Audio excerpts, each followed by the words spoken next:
Hi there. I've had a request for a video on the circumstances in which a firm should shut down or cease trading. So here we go. Um, obviously, if we think about the long run, a shutdown decision is very straightforward. Yeah? If you're not making at least normal profit, then you're going to close. So in the long run, what we're saying is that total revenue has to be more than total cost. Or average revenue has to be great. It has to be more than or greater than average total cost or average cost, because otherwise you're not making the minimum profit needed to keep facts of production in their current use. That's normal profit. If total revenue equals total cost is normal profit, or average revenue equals average cost, that's normal profit. As I said, normal profit is defined as the minimum payment needed to keep facts of production, so like the entrepreneur, for example, in their current use. So if we're not making that, then facts of production won't stay in their current use, and therefore, in the long run, the firm will close. But the question becomes a bit more complicated in the short run, and the reason for that is linked to the definition of the short run. So we know that in the short run is defined as there is at least one fixed factor of production. So there's a factor of production which can't be changed. So in the short run, you're going to have to pay for that factor of production, whether you're using it or not.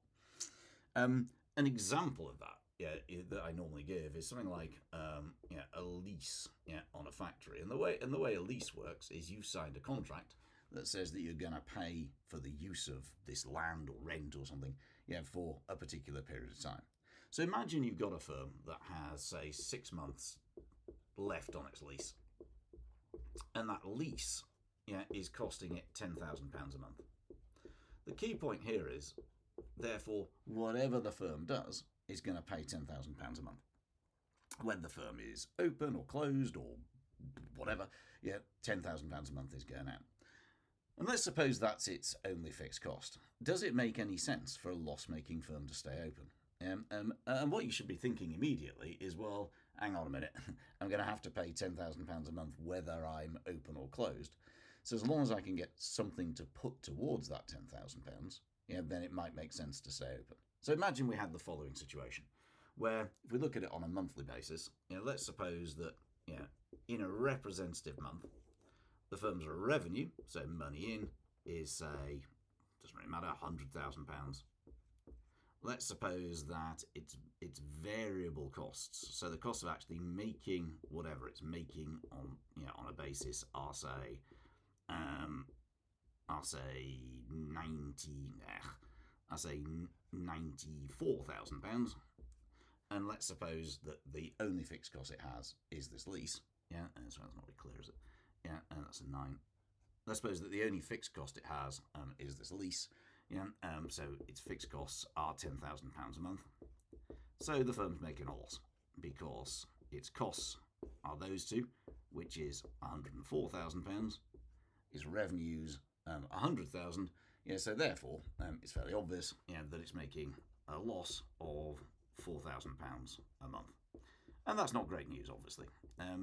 And if there was no other change, if there's nothing else this firm could do, then in the long term, it would obviously close. Because it's like, well, losing £4,000 a month isn't any fun. But let's look at the short run situation. Let's suppose it closed now, and think about, well, what would its financial position be? And the thing to bear in mind, is that so as we said, staying open, that's its situation. It's losing £4,000 a month. Let's suppose that it closed straight away. Well, obviously, if you close, then you ain't going to have any revenue. So, your revenue, would be zero.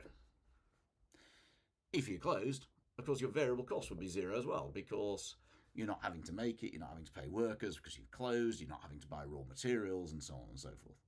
But your fixed costs would still be £10,000 a month, because you signed a contract for this lease, and therefore you're still going to have to pay the £10,000. Therefore, your loss is now going to be £10,000 a month instead of £4,000 a month. So therefore, in this case, it would have been less bad, to stay open, because you're making here. If you look at what's happening here, your revenue is 100,000. Your variable costs, are 94,000. You're actually making £6,000 to put towards paying those fixed costs. And sure, you haven't got enough. You can only pay 6 out of the 10,000, but you're only losing £4,000 a month instead of losing £10,000 a month. So neither of these is great news, but it's better to lose less than to lose more. So what's the rule?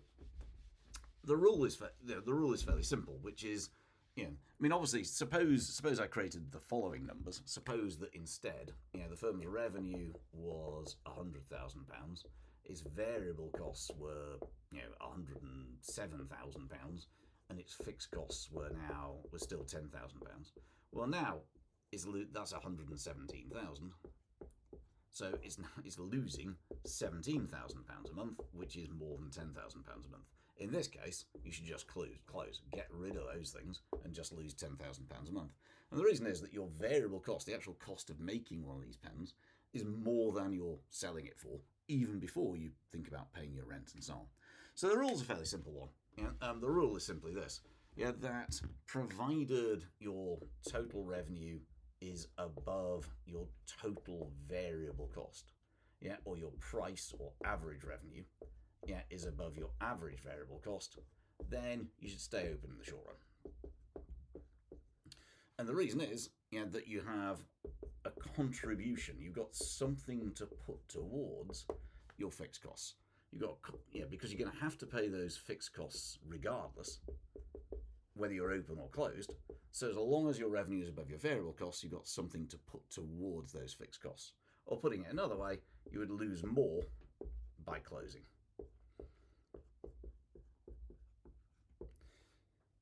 So diagrammatically, if you looked at it from a perfect competition point of view, suppose that's output and that's costs, that's average total cost, and that's average variable cost.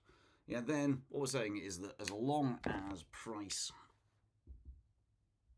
is in this zone, then we stay open in the long run and in the short run, because you're making at least normal profit. If price is above there, price above, that's average revenue or price. You're making profit, or possibly abnormal profit if price is even higher. If, on the other hand, you're somewhere between P1 and P2, then, well, at least, if you're in there, at least price is above average variable cost. If you were to close in the short run, you'd lose more. So here you would close in the long run,